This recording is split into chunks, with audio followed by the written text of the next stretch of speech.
But I find that it works better when we're all one joint team on a call with the client. And I think the client prefers that too. Ads, because I do think that you need to spend money to make money. Sure. And so if your revenue is scaling, you also need to scale your marketing spend. And you need to just be testing things to figure out like what creative performs best with somebody who doesn't know about me versus somebody who already knows about me.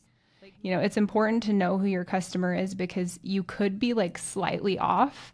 And if you can figure it out a little bit more with a little bit more of data, you could have more growth. Hello, friends. I'm Adam Loveridge, and welcome to the Home Services Marketing Podcast, From Growth to Acquisition. I'm the owner and founder of Blue Forge Marketing.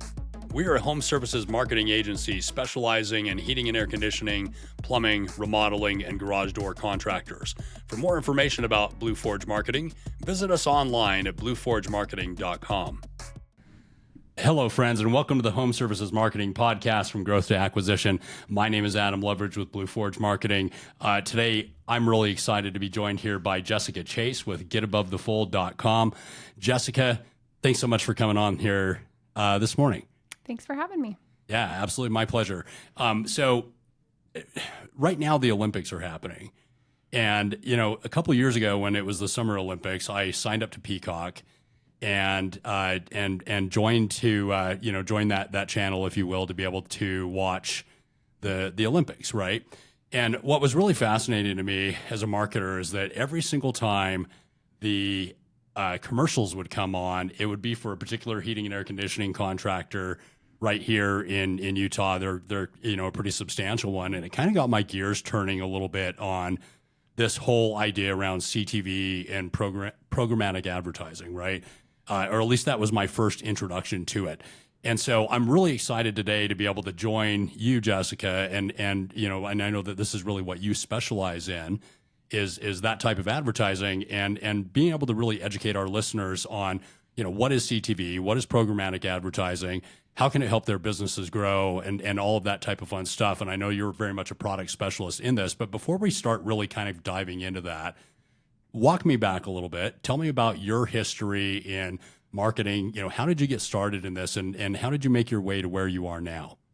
Yeah, so I started in marketing about 20 years ago. I started on the client side at 1-800-CONTACTS and really started as a marketing administrative assistant. And so I was assisting the VP of marketing at the time. And so I got to know all the different areas of marketing. And I started working with kind of website optimization and working with the developers on agile methodology and helping just with the plan for the website and things like that. And then I decided I wanted to move over more to the acquisition side of marketing. And so I was working with, paid search, SEO. Even back then we were doing like direct mail and traditional TV. We spent $1.5 million a year on traditional TV. And then I also was working on the affiliate side of the business, which is now considered influencer marketing. And I was responsible for managing 3,500 affiliates for 1-800-CONTACTS. And at the time it was like mommy bloggers and like coupon websites and things like that. But I did that at 1-800-CONTACTS for a long time. And then I went over to the affiliate side and I worked for a cashback company, the company that does the cashback for Zions Bank and just educator groups and things like that. And so I had a chance to work with advertisers on that side, like Target and Office Depot and like all the big companies, even Disneyland and Universal Studios and things like that, because I was helping negotiate coupons and, cashback deals for the educators and different banks. And then I worked for an international marketing agency called Rakuten, and they were based out of Japan and had offices all over the world and all over the US. They were a full service marketing agency, so they did programmatic, paid search, paid social, affiliate, and they also had a multi-touch attribution tool that would help clients understand the optimal place to put their budget in the marketing funnel, which was really fun experience. And that's where I kind of fell in love with programmatic advertising, because I had seen back at 1-800-CONTACTS when we were spending that $1.5 million in revenue, or in just $1.5 million on TV, and we weren't able to be very targeted. So we were, our target demographic was women that were moms that had discretionary income of like 100,000 or, and, they were contact lens wearers, obviously. And we didn't have a way to do that detailed of targeting back then. So we just decided to run 1.5 million on Bravo because that's where we found women. Gotcha. But I found getting into programmatic advertising that you could be more targeted and you could find, women who had kids and, not only are they contact lens wearers, but you could figure out if they were up for a renewal for contact lenses. True. And so that takes that 1.5 million that you were spending on TV with more of like a spray and pray method down to, probably 10, 20,000, and you're targeting people that you actually want to target. So I just found that really valuable, and I saw it grow people's businesses and across every industry. And I just found that people didn't really understand what programmatic advertising was because it's kind of a weird term. And, people. I'm actually really glad that you're kind of, dovetailing into this programmatic advertising because just to be real with you, like it's not something that I totally understand. So for our contractors who are listening, like, give me the 50,000 foot view of what programmatic advertising is and maybe dovetail that into, how that's applicable maybe for the trades, home service contractors. Yeah, I think a good way to explain it is like when we were kids, we would watch network TV and like PBS and just like the standard channels that we had. And then we also listened to AM, FM radio, and that was just kind of what we did back then. Mm-hmm. But about, 10, 15 years ago, a lot of the inventory in terms of where people are watching TV and listening to radio has just shifted. And a lot of people are watching TV on apps now, like Hulu and Disney Plus and Peacock, as you mentioned. Mm-hmm. And I mean, I personally haven't really listened to AM, FM radio in almost 10 years now. I've been primarily listening to music on Spotify, and I listen to a lot of podcasts. And so there's just been a migration of where people are listening and listening to radio or podcasts as well as watching TV. And with that migration has come the ability to be more targeted. And so we're just able to identify people and their interests. And, it is anonymized. So it's not like people get a little freaked out about privacy. They're like, people are stalking me. Wait a minute. When you say privacy, is that really a thing anymore? Like online? Is that? I mean, I think that the industry is cognizant of the fact that people care about that. Mm-hmm. And so the networks that we run on, they actually work on an alternate to the cookie, which is actually, better from a privacy perspective. It's called UID 2.0. Mm-hmm. And the Trade Desk actually developed it, I think it was 10, 12 years ago. It's an open source ID. And what it does is it says, I'm not Jessica Chase. It says that I'm ID 57555 and I'm, I'm a female and I make a certain amount of money and I have a certain amount of kids and these are my interests, but it's all anonymized and it's not directed towards somebody's actual details. And so it still allows marketers to run targeted advertising, but it's actually, it's more privacy compliant than the cookie. And so when all of the cookieless, news was coming out, like we're getting rid of cookies and everything, I thought for sure that if that happened, that Google would probably use UID 2.0, but they ended up keeping cookies. And yeah, we'll see what happens with that. Fair enough. So I think it's a really great overview. And I guess maybe the question that I have kind of next is, when you kind of look at the you look at the life cycle of a company, right? And let's talk about maybe just a plumbing company as an example, since that's kind of what this podcast in particular is really geared toward. But when you look at the life cycle of a plumbing company, right? They're starting out, maybe they got one truck, maybe two trucks because there's a helper or whatever else. And they're going to be very word of mouth, right? And then it seems like eventually they go, well, I need to start doing some lead gen. They might start buying leads from a home advisor. Maybe they go, SEO route next, Google Ads. Talk to me about like where programmatic advertising, maybe particularly CTV, sort of fits into that in terms of that logical kind of natural progression of companies, marketing budgets, things along those lines. Yeah, and I think a lot of contractors and plumbing companies and things like that have been buying network TV, but I don't think maybe that they're aware of programmatic advertising and how targeted it can be.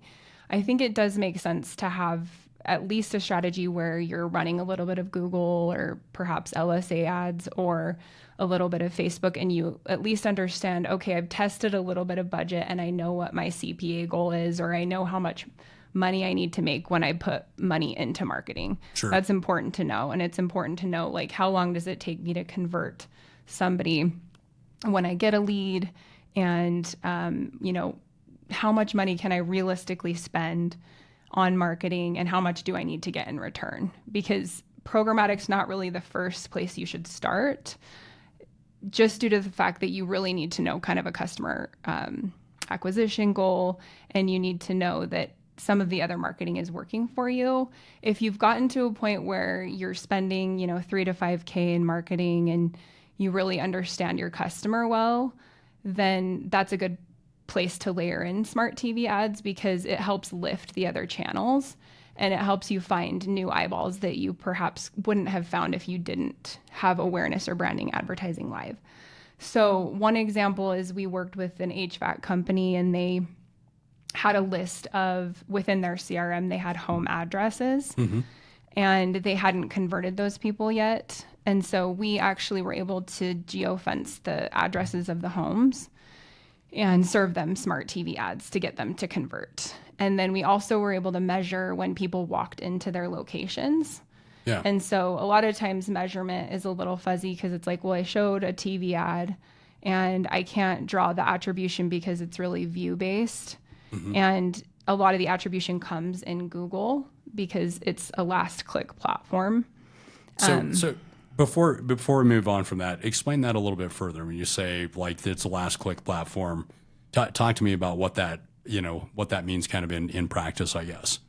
Yeah. So on average in a marketing journey, there's like 10 to 15 touch points, and that's for B2C. With B2B, it can be upwards of 35 to 50.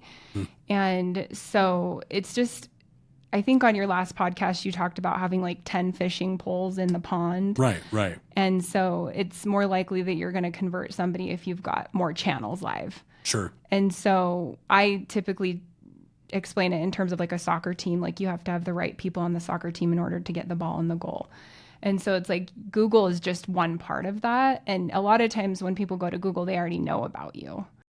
And so you really need like more players on the team to help people learn about you and to gain market share. You need more awareness within your demographic to say, hey, like, come search for me. And that's why when you layer smart TV ads on or connected TV ads on, that you'll see that lift in Google. And on average, we see about 20% lift across paid search, SEO, and direct traffic when smart TV ads are layered on. Yeah, and I understand this from a marketing perspective, because we're spending a lot of time in Google Search Console on behalf of our clients. We've actually run some CTV as well for a few of our clients anyway during 2025, and the big thing that first of all, the reason that we did that, it is because in the case of the couple of companies that we did this for, they were really well known on Google. If you went out and looked for, AC repair near me in the areas that they served, they were coming up pretty solidly. They've been, they're businesses that have been around for a long time, and they're very, very well known in their local marketplace, right? And same thing with Google Ads, right? We're really focused on the lead generation demand side of the business, and generating those, bottom of funnel type leads for these types of companies. But when you take them outside of their area that we're dominating in search with or whatever else, they're just really not known. And I really discovered that as frankly, I was just out talking with people, about, hey, do you know XYZ Heating and Air? And on the west side of the Salt Lake Valley, the answer almost always was yes. Yeah, we do. We see their trucks around, right? And obviously trucks and those branded trucks are a big form of impressions. That can also lead back to people going out to your listing and typing, brand name Heating and Air, or whatever, right, and trying to find you. but the real thing that we saw was that there just wasn't a great way, or excuse me, rather that what ended up happening is we really needed to start to elevate their brand and get them out there in a way that they were starting to get more recognition. And what we saw was that when we started to run CTV and layer CTV into that marketing mix, we saw more brand traffic to the website. We know that that certainly, elevates SEO and Google Ads and whatever else. And that was a real eye opener for me anyway. And so I'd love to hear more from you really about kind of that, halo effect, if you will. And then also maybe talk about, what you really see working best in terms of just getting more brand awareness out there for contractors. Yeah, and I think we only talked about one programmatic ad format so far. So to define programmatic advertising, it's really like showing the right ad to the right person at the right time. And that would be on smart TVs, which people call connected TV, CTV. There's also audio like Spotify, SoundCloud, Apple Music, and there's also podcasts.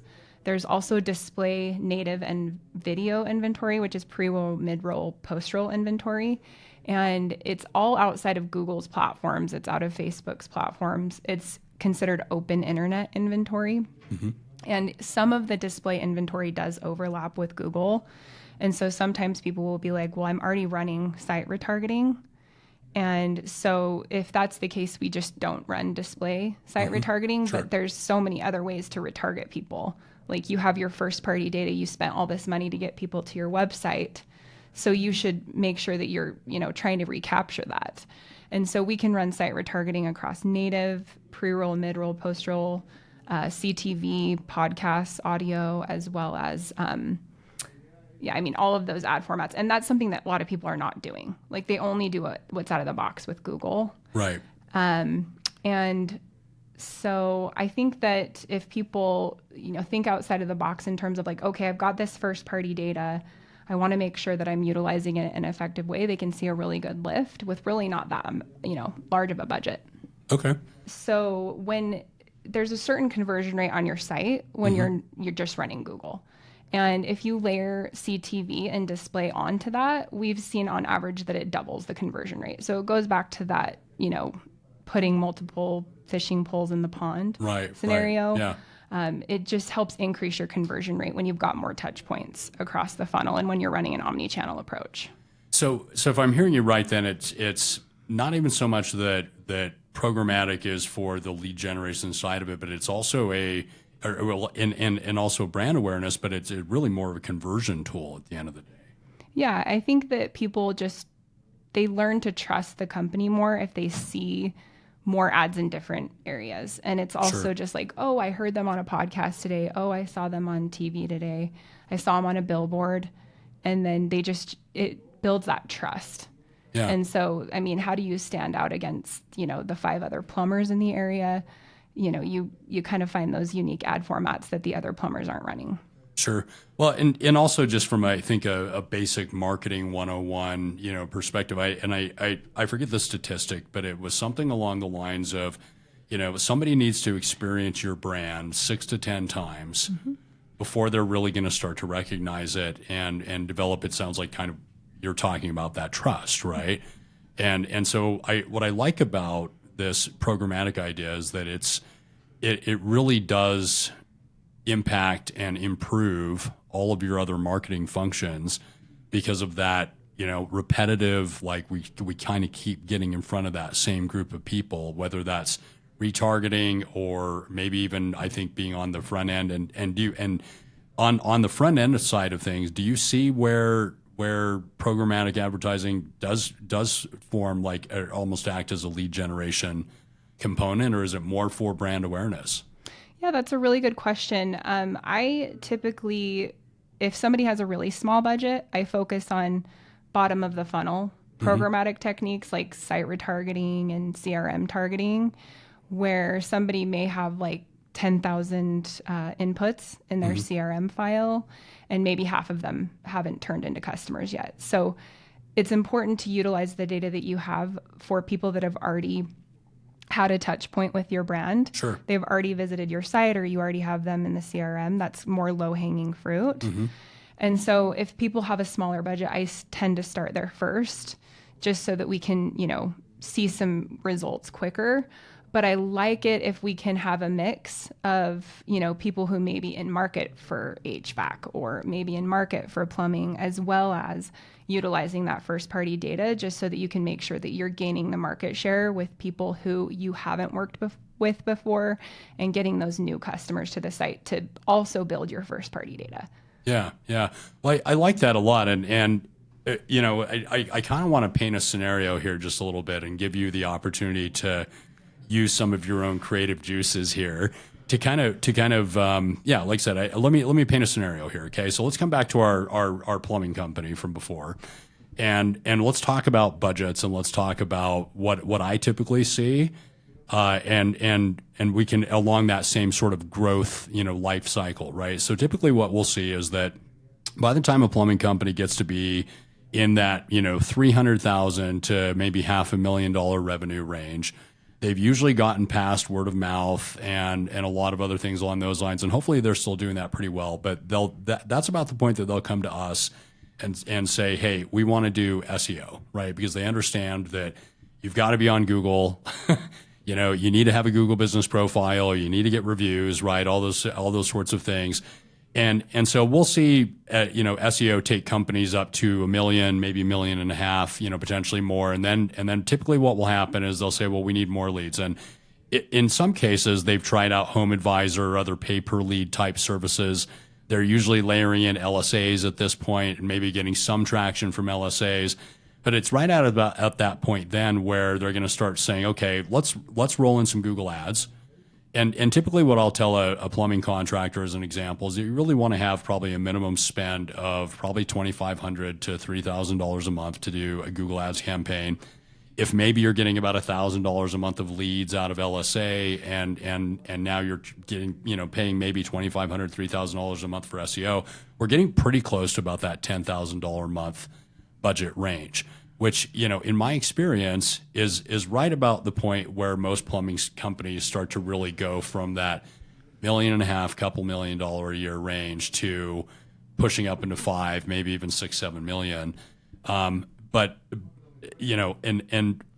where CTV and some of these other programmatic things are a little bit newer for me, I'm kind of not sure how you would ordinarily layer that in, or where you've kind of consider what the sort of base level is to start maybe doing some reactivation, retargeting, that sort of thing. But I guess the question I'm really trying to jive at here is that as we go up and we start moving from, like you initially said, that 3 to 5K, a month in advertising range to maybe 10,000 a month, and then 20, 30,000 a month. Which, if you consider a $3 million HVAC contractor only running 10% revenue budget, 30,000 a month is starting to get, that's realistic for a lot of these. So I guess if you were designing a campaign, at these different levels, like how would you put something like that together? Yeah. And I think you should, that's a great question. I think you should always be thinking about your revenue, your total revenue number in association with how much marketing budget you should be spending. Sure. I think if you want to have aggressive growth, you should be spending 20% of your revenue in marketing in general. And, maybe a more moderate level would be 10%, but you should be scaling that as you're growing. Sure. Just like you talked about. And so once you get to that, 30,000 level, I think it makes sense to layer in at least even if you're at 10K a month, I would layer in some programmatic, some smart TV ads. A lot of times I see that people are doing about 5,000 in Google and Meta, and then layering about 5,000 into smart TV. And they're seeing some really good growth there. If you're getting a little bit bigger, like I have some clients that, run 150,000 per month. Right. And, they're doing billboards and they're doing smart TV and they're doing audio and podcasts. That's the point at which you probably should be spending about 30% in programmatic to find net new users. Okay. because you're getting to that range where you've just got more money to play with.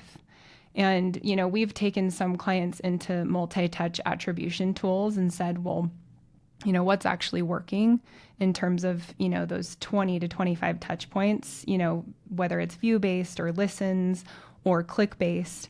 And we've found that a lot of times people just end up at that level of that, $150,000 spend level. Mm-hmm. They just put as much as they can into Google and they get to the point of a diminishing return. Sure. And they're just not growing. Right. And so they come to us and they're like, well, we really need to find new people within our customer persona. So we recommend we'll take 30% of that and, put it into programmatic and let's see what happens.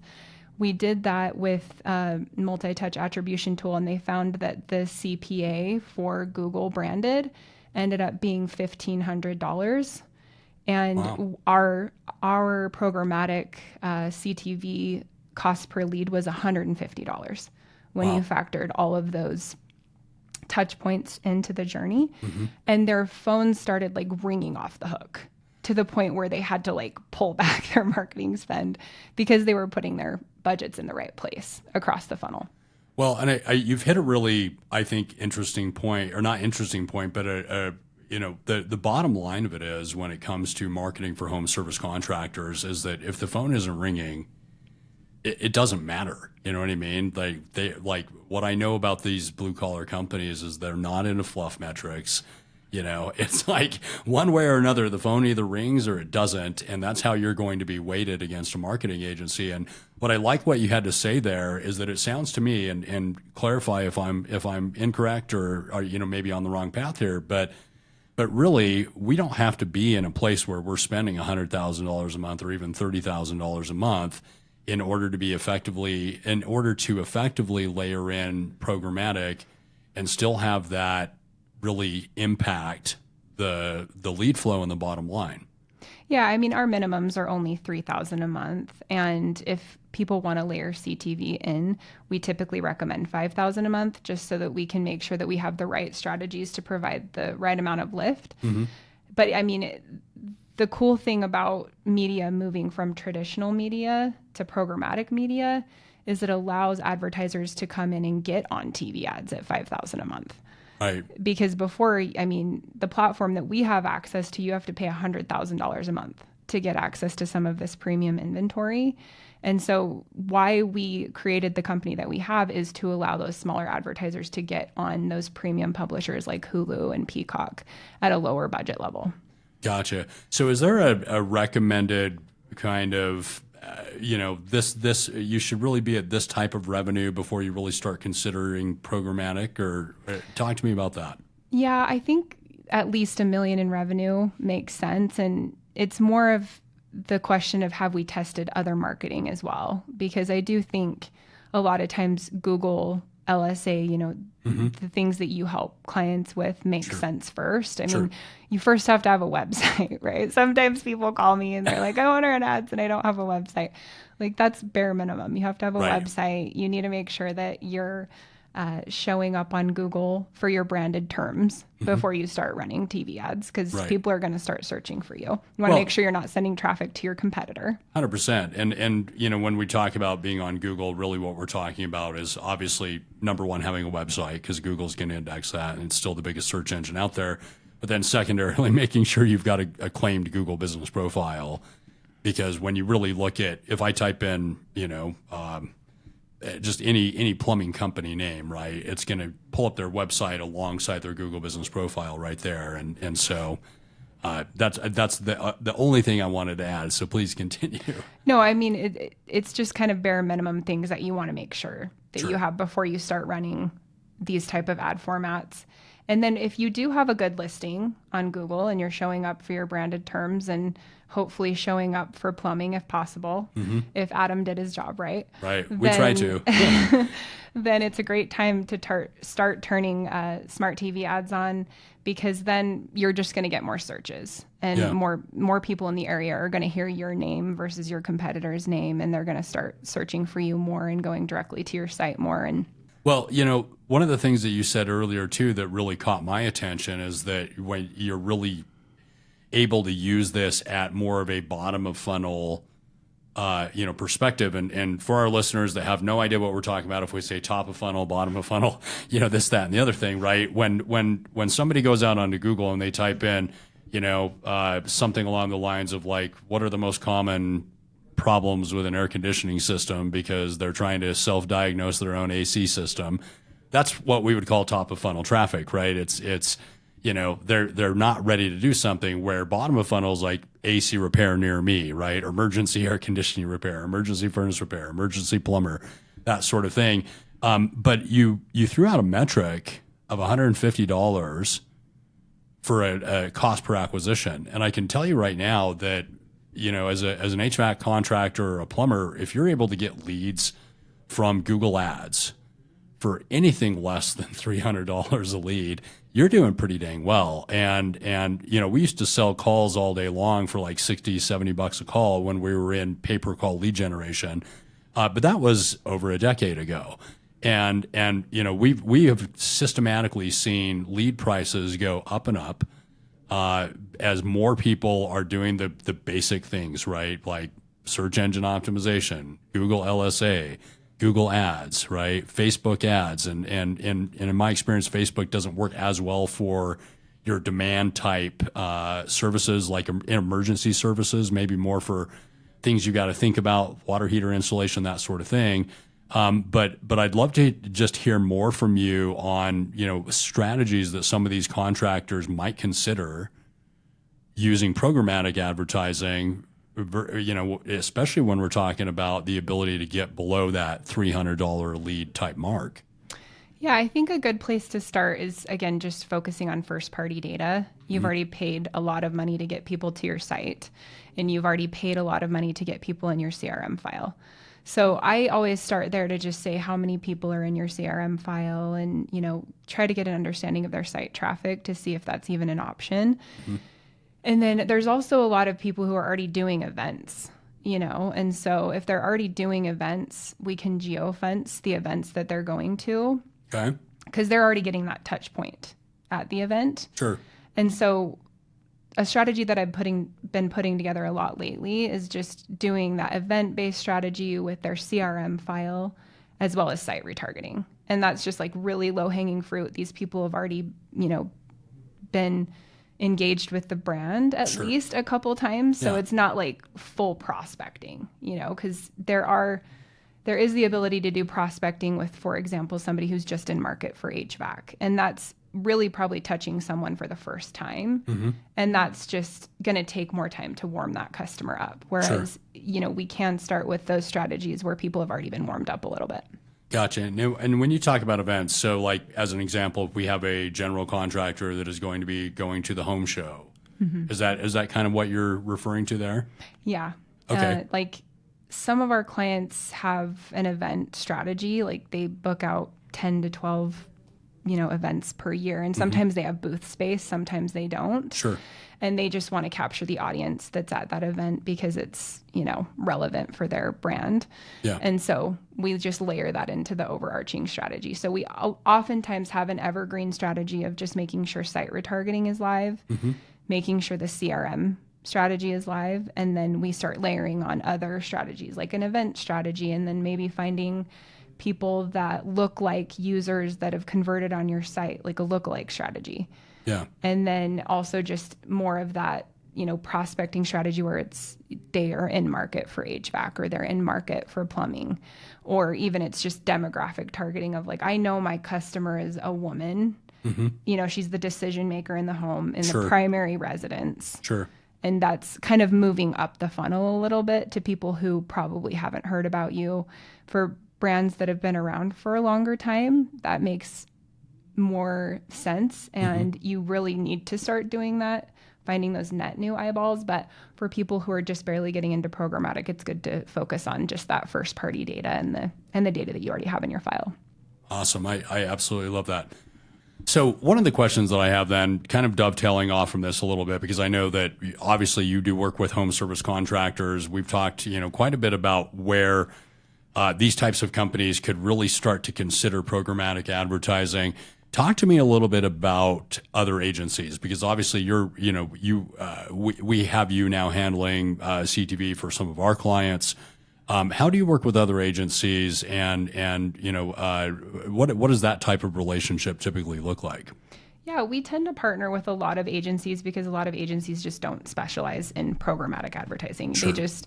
A lot of it requires a lot of technical expertise that a lot of people just don't want to spend the time to put in. And so we work with a lot of paid search agencies, SEO agencies, PR agencies, and we're just kind of an extension of their team. Yeah. And that's what we prefer. We prefer to be in a situation where if a client is introduced to us through another agency, we want to be on a joint call with them once a month with the client, just so that the client gets their whole team on a call and they can kind of see the overarching strategy, and the other agencies can learn from each other. Yeah. And so that's what we prefer. Some agencies prefer to like white label us, or they prefer that we just have separate calls. But I find that it works better when we're all one joint team on a call with the client. And I think the client prefers that too.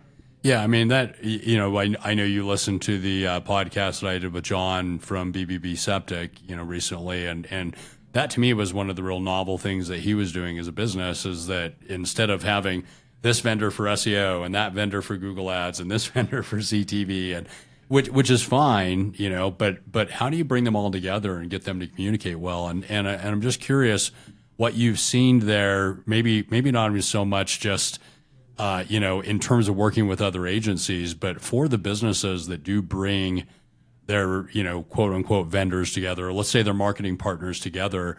What type of benefit do they simply? I mean, what type of benefit do you usually see there? And yeah, tell me more about that. Well, I think that the agencies learn from each other what copy is performing best, and what demographics are performing best, and they learn from each other regarding maybe they were told about an event that the other agency wasn't told about. Sure. And so it's like, oh, well, we should collaborate on that. And you may be working on like a booth setup for them, but maybe we should also geofence the event center and use that audience for targeting too. So I think it's just the situation where you hear more about what the other agencies are working on. And so you learn from each other, and it just ends up being more collaborative. And I think the client appreciates it too, because they can see all the ways that the agencies work together and how they fit together. Yeah, it seems a lot better than just having a bunch of disparate vendors out there that don't communicate and whatever else. So let's start. I think we can start kind of wrapping this up, but I want to just kind of come back to our plumber here for just a minute. And I guess my question to you is, if you were talking with a plumbing company, HVAC contractor, garage door contractor, somebody in the home services space, and they're at that place where they're doing a pretty dang good job on Google. They're on social media. They've kind of got that nut relatively cracked, right? What advice would you give them then if they're starting to hit that, 5 million, maybe 7-8 million range, and they really want to start to jump, maybe looking at that 10 or maybe even all the way up to that 25 million type mark? To compete with some of the big, because what's happening a lot in our space, obviously, is we've had private equity come in and just start to just take over, right, and flood ads and flood the market and whatever else. So, how would you recommend that these smaller, scrappy, companies go out there and really compete with these bigger brands in their marketplace that have these massive budgets and have this sort of clout there? Yeah, I think that's interesting that you say that the private equity companies are spending a lot of money on ads, because I do think that you need to spend money to make money. Sure. And so if your revenue is scaling, you also need to scale your marketing spend, and you need to just be testing things. If you haven't tested smart TV ads, you need to test them. If you haven't tested podcast and Spotify ads and, really penetrating the market with your customer persona type ads, then you need to test. You just need to do a lot of testing. You need to do a lot of creative testing as well to figure out like what creative performs best with somebody who doesn't know about me versus somebody who already knows about me.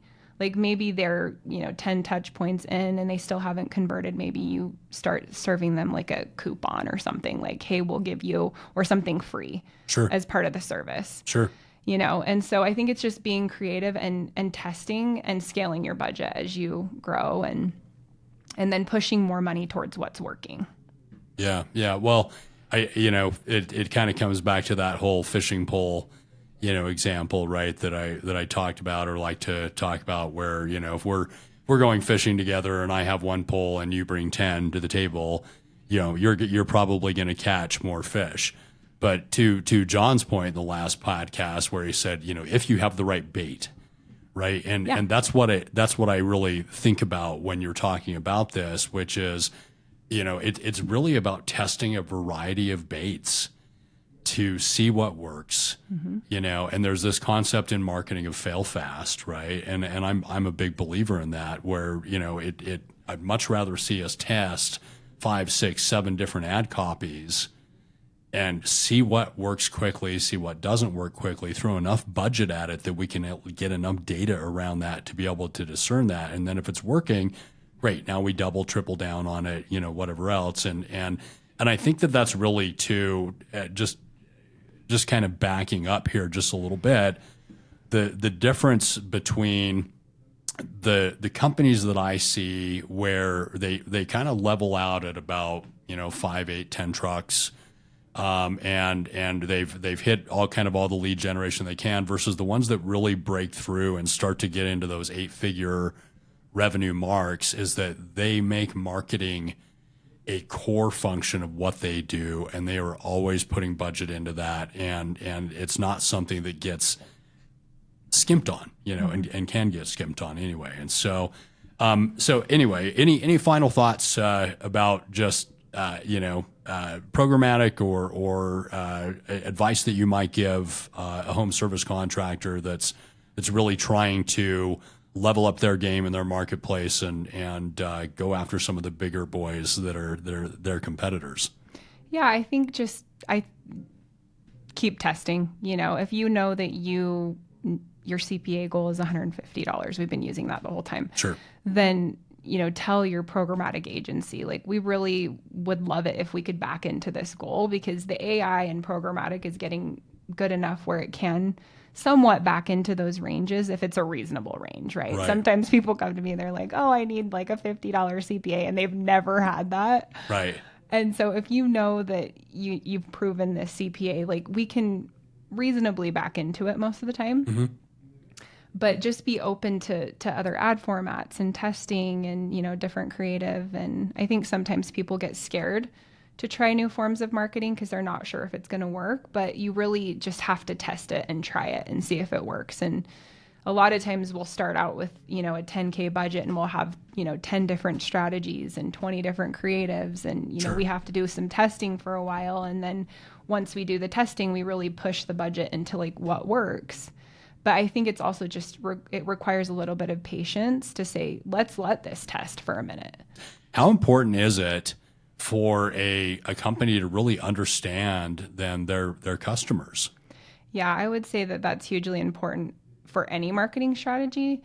I had a client come to me yesterday saying that they were actually a protein bar company, Mm-hmm. and they were saying that they had for years been trying to target the target audience of their direct competitor. Mm-hmm. And it was just like a young demographic, like college student, really athletic type of audience. Mm-hmm. And then they started doing some research, and they found that their audience was actually 35 to 60 in age. And they just had been targeting the completely wrong customer. And once they started going towards their actual customer that was, driving revenue for them. Yeah. After they did that research, they started growing like 3x what they were doing before, just, trying to target their competitor. So I think even in, the HVAC and the plumbing world, the customer persona might vary a little bit. And so it's really Sure. important to make sure that you're tracking as many CRM inputs as you can to understand what zip codes are the most profitable for me. What type of customer is the most profitable for me? Is it, a female of a primary residence? Is it somebody that may own a couple homes? It's important to know who your customer is because you could be like slightly off. And if you can figure it out a little bit more with a little bit more of data, you could have more growth. Yeah, I really like that. And there's a couple maybe extra points that come up to that for me. And the first one is you talked about kind of demographic, targeting. And I think about HVAC in particular, where we kind of know that, hey, after a home's been around for about 15 years, that's going to be about the point where they're looking at a change out, right? And so my kind of first question then about that is there a way that you can with programmatic specifically target, say, homeowners at different ages of the homes when they'd likely be doing a change out? Yeah, we have done that for roofing companies at that 15-year range. Okay, that's actually really kind of cool as an additional data layer. But then maybe the other question that I have too, and one of the things that I really love about Service Titan as an example is as a software, it is one that will really track where that zip code is and some of the other data points that you might want to have. But earlier you talked about lookalike audiences, and I wanted to jump on that just for a second because I guess the question that I have around that, and I'm familiar with lookalike audiences when it comes to meta ads, things along those lines. And what I know there is that if we've got a pretty good list of our existing customers or leads that have come in and that sort of thing, we can go out and create these lookalike audiences. My question is that also possible on your side of the fence in programmatic? And what does that actually look like if let's say we've got a plumbing company that's been around for 20 years and has 5,000-6,000 customers, how can they really leverage that to understand more about their customer base? Yeah, and we're going back to the CRM file and how important it is, right? Right. Because I talk to a lot of clients and they're like, well, I'm not even tracking anything in my CRM. So it's very important to track things in your CRM. And then, for somebody who's had a plumbing company for 15 years, they probably have, 10,000 inputs in there. And maybe they want to diversify and start doing HVAC. Sure. So they could actually upload that list and start showing HVAC ads and, do that cross merchandising type advertising, but also, take the list of your best paying customers and upload it and find users that look like that. Right. And so there's a couple of ways you can use a CRM list. One of them is by, showing them ads for expansion in your business and different services. Sure. Another one is maybe you've got a list that hasn't even converted yet. So getting them to convert. And then another one is taking your list of your best paying customers and creating a lookalike to find more users like that. Okay. I like that a lot. And if we were talking about, CRMs, I mean, I think probably most home service contractors understand that really the main decision makers are women, right? They're driving the bus at the end of the day, which is probably why Bravo and all of these other stations are where you've traditionally run ads, or at least with 1-800 contacts. But in addition to gender, right, and I'm sure age, and zip code, right, of where these people live, what are some of the other data points that a contractor might really want to have about their customer base that's going to be really helpful in terms of them penetrating new markets and getting new customers through the door? Yeah, I think zip code's really important because it could be, especially in, the home services world, there could be like a neighborhood of people that are just like talking a lot about your brand. Right. And so it's like paying attention to those trends of like, oh my gosh, we're seeing in this zip code that we're just blowing up this quarter. So then it's like, well, why not serve smart TV ads in that zip code this quarter? And then you're going to expand that word of mouth even more. But I mean, it's even just how many homes do they own? How much have they spent with us? Whatever services you did for them. I mean, any data point is important. And then you can kind of cross-reference the data to say, your data probably changes from year to year. Yeah. Like 2024 probably looked different from 2025. And so it's just like, well, how does the data look different? And how should we change our advertising? And, how should we change geographically where we're showing ads as well? Yeah. Like even down to the zip code level, you can get really detailed. Yeah. I like that. And if you're talking about, frankly, an HVAC contractor that's been around for 20, 30 years, the other thing that you should have, I think, as a data point would be, when was the last time you changed out that system? Yeah, for sure. Same thing with a roofing contractor, right? Same thing with a garage door company for that matter. Hey, if we put a new garage in 20 years ago, they're probably about due for a new modern door, right? And I think if you're not tracking your sales and what you've done for a client in the past, and have some way of reaching out to them on these standard timelines that these are our big ticket items, like an installation, like a garage door replacement, that sort of thing. I think you're shooting yourself in the foot a little bit. Would you agree? Oh, for sure. And you can use that data too for marketing. Like you can say, they haven't renewed with us. So you can put that again in another list that you're targeting and hitting them on TV more.